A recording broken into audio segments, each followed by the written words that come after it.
யோசிச்சு பாருங்க. ஒரே ஒரு நொடியில பல 100 வருஷத்தோட அறிவு, கலை, நம்ம அடையாளம்னு எல்லாமே தண்ணில மூழ்கிட வாய்ப்பு இருக்கு. ஆனா, அந்த விலைமதிப்பற்ற வரலாற்ற நாம எப்படி மீட்க முடியும்? இந்த கேள்விக்கு தான் இலங்கையின் தேசிய சுவடிகள் காப்பகம் ஒரு வழிகாட்டுதல கொடுத்திருக்காங்க. அந்த ஒரு அவசரமான நேரத்துல நாம என்ன செய்யணும்னு இது நமக்கு விளக்க போகுது. சும்மா கற்பனை பண்ணி பாருங்க. ஒரு பெரிய வெள்ளம் ஒரு லைப்ரரியோ இல்ல ஒரு ஆர்கைவ்ஸையோ மூழ்கடிச்சிருச்சு. அங்க இருக்கிறது வெறும் பேப்பர்ஸ் இல்ல, அது நம்ம தாத்தா பாட்டியோட கையெழுத்து, நம்ம நாட்டோட பிறப்புச் சான்றிதழ், நம்மளோட ஒட்டுமொத்த நினைவுகள். அதெல்லாம் தண்ணில மூழ்கும்போது நம்ம அடையாளத்தோட ஒரு பெரிய பகுதிய நம்ம இழந்துடுறோம். நம்ம கிட்ட இருக்கிறது வெறும் 48ல இருந்து 72 மணி நேரம்தான். ஆமா, அவ்வளவுதான். இந்த டைம்குள்ள நாம வேகமா செயல்படலைன்னா கண்ணுக்கு தெரியாத ஒரு எதிரி வளர ஆரம்பிச்சிடும். அதுதான் பூஞ்சை. அது ஒரு தடவை வளர ஆரம்பிச்சிடுச்சுன்னா பேப்பரை அரிச்சு மைய அழிச்சு நம்ம வரலாற்றை மொத்தமா அழிச்சிடும். அதனால ஒவ்வொரு செகண்டும் இங்கே ரொம்ப முக்கியம். சரி, இந்த மீட்பு பணிய நாம 5 முக்கியமான கட்டங்கள பிரிச்சு பார்க்கலாம்.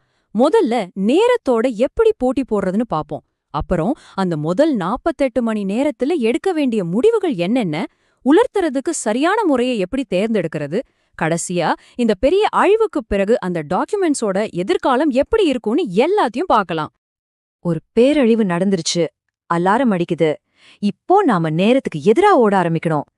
இந்த முதல் சில மணி நேரங்கள்ல நாம எடுக்க போற ஒவ்வொரு முடிவும் நம்ம வரலாறு காப்பாத்தப்படுமா இல்ல தொலைஞ்சு போகுமாங்கறத தீர்மானிக்க போகுது. இப்படி ஒரு நிலைமையில யாருக்கா இருந்தாலும் பதட்டம் வர்றது ரொம்ப இயல்பு.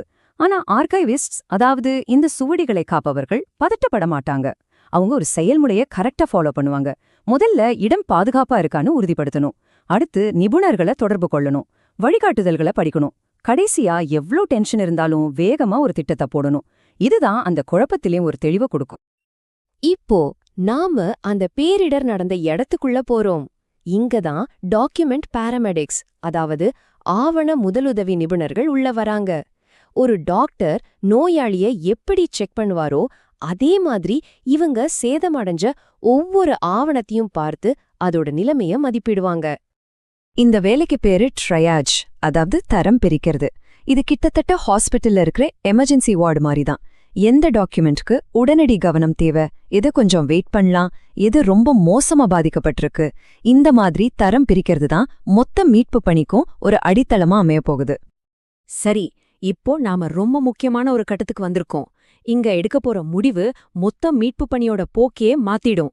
நம்ம கிட்ட 2 வழிகள் தான் இருக்கு. ஒன்னு ஆவணங்களை உறைய வைக்கணும், இல்லனா காத்துல உலர்த்தணும்.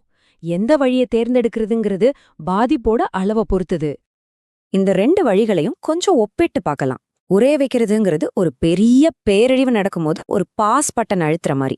அது பூஞ்சை வளர்ச்சியை நிறுத்தி நமக்கு யோசிச்சு திட்டமிட கொஞ்சம் டைம் கொடுக்கும். இன்னொரு பக்கம் காத்துல உலர்த்துறது. இது சின்ன அளவுல பாதிப்பு இருக்கும்போது யூஸ் பண்ணலாம். இதுக்கு நிறைய உழைப்பு தேவைப்பட்டாலும் பெரிய மிஷின்கள் எதுவும் தேவையில்லை. ஆனா ஒரு முக்கியமான விதிவிலக்கு இருக்கு. இத கண்டிப்பா ஞாபகம் வச்சுக்கணும். Audio tapes, video tapes, CD, டிவிடின்னு எதையுமே உறைய வைக்க கூடாது. அப்படி செஞ்சா அது மொத்தமா அழிஞ்சிடும். அதனால இந்த மாதிரி பொருட்களை முதல்லயே தனியா பிரிச்சு வச்சிடுறது ரொம்ப ரொம்ப முக்கியம். இப்போ நாம மீட்பு பணியோட கலைநயமான பகுதிக்கு வர்றோம். ஆமா, இது வெறும் டெக்னாலஜி இல்ல, இது ஒரு கலை. ஒவ்வொரு பேப்பரையும் ரொம்ப கவனமா சுத்தம் செஞ்சு காய வைக்கிறதுக்கு பொறுமை, திறமை, அப்புறம் அர்ப்பணிப்பு, இது 3ம் கண்டிப்பா தேவை. இது ஒரு கலாச்சார முதலுதவி பணியாளரோட டூல்கிட் மாதிரி. இதுல இருக்கிற ஒவ்வொரு பொருளுக்கும் ஒரு முக்கியமான வேலை இருக்கு. மென்மையான துணிகள், உறிஞ்சிற பேப்பர், பாதுகாப்புக்கு கையுறை, மாஸ்க், சுத்தமான தண்ணீர்னு எல்லாமே நம்ம வரலாற்றை மீட்க உதவுற கருவிகள் தான். இந்த வழிகாட்டுதல்ல இருந்து ஒரு முக்கியமான எச்சரிக்கை: மை கரையக்கூடியதாக இருந்தால் உங்களால் ஆவணங்களை அலச முடியாது. இது ஒரு சிம்பிளான விதிதான், ஆனா ரொம்ப பவர்ஃபுல்லானது. ஒரே ஒரு தப்பான மூவ் நீங்க காப்பாத்த நினைக்கிற அந்த எழுத்துக்களையே நிரந்தரமா அழிச்சிடும். சரி, இப்போ சேரும் சகதியுமா இருக்கிற ஆவணங்களை எப்படி சுத்தம் பண்றது? அது ஒரு மெதுவான நடனம் மாதிரி. ஒவ்வொரு டாக்குமெண்ட்டையும் மெதுவா சுத்தமான தண்ணியில முக்கி எடுத்து அழுக்க நீக்கணும். ஒவ்வொரு அசைவும் ரொம்ப கவனமா இருக்கணும், இல்லன்னா பேப்பர் கிழிஞ்சிடும். காத்துல உலர்த்துற முறையோட முக்கியமான டெக்னிக் இதுதான், இன்டர்லீவிங். ஈரமான பக்கங்களுக்கு நடுவுல உறிஞ்சுற தன்மையுள்ள பேப்பரை வச்சு மெதுவா அந்த ஈரத்தை வெளியே கொண்டு வருது. இது ரொம்ப மெதுவான ஒரு வேலை. சில சமயம் ஒரு புத்தகத்தை காய வைக்க பல வாரங்கள் கூட ஆகலாம். ஆனா பொறுமை தான் இங்க ரொம்ப முக்கியம். டாக்குமெண்ட்ஸை வெற்றிகரமா உலர்த்தணும்னா அதுக்கு சரியான சூழல் ரொம்ப முக்கியம். வெப்பநிலை 18 டிகிரி செல்சியஸ்க்கு கீழே இருக்கணும், ஈரப்பதம் 60% கீழே இருக்கணும். இந்த ரூமே மீட்பு பணியில ஒரு முக்கியமான கருவியா மாறிடுது. இந்த சூழல்ல நாம சரியா உருவாக்கலன்னா நம்ம உழைப்பு எல்லாமே வீணா போயிடும். இதோ ஒரு முக்கியமான பிராக்டிக்கல் டிப். உரையா வச்ச டாக்குமெண்ட்ஸை உருக்கும்போது ஒரு நாளைக்கு உங்களால எவ்ளோ முடிக்க முடியுமோ அவ்வளவு மட்டும் வெளியிடுங்க. ஒரே நேரத்துல நிறைய எழுத்து வச்சுட்டு முடிக்க முடியலன்னா அதுல திரும்பவும் பூஞ்ச வர ஆரம்பிச்சிடும். ஞாபகம் வச்சுக்கோங்க, இது ஒரு மாரத்தான், 100 மீட்டர் ஓட்டப்பந்தயம் இல்ல. இப்போ நாம நம்ம பயணத்தோட கடைசி பகுதிக்கு வந்திருக்கோம். ஆவணங்களை காப்பாத்தியாச்சு. அதுக்கப்புறம் என்ன நடக்கும்? அந்த பேரழிவுக்கு பிறகான வாழ்க்கை எப்படி இருக்கும்? அது ஒரு புதிய யதார்த்தம்.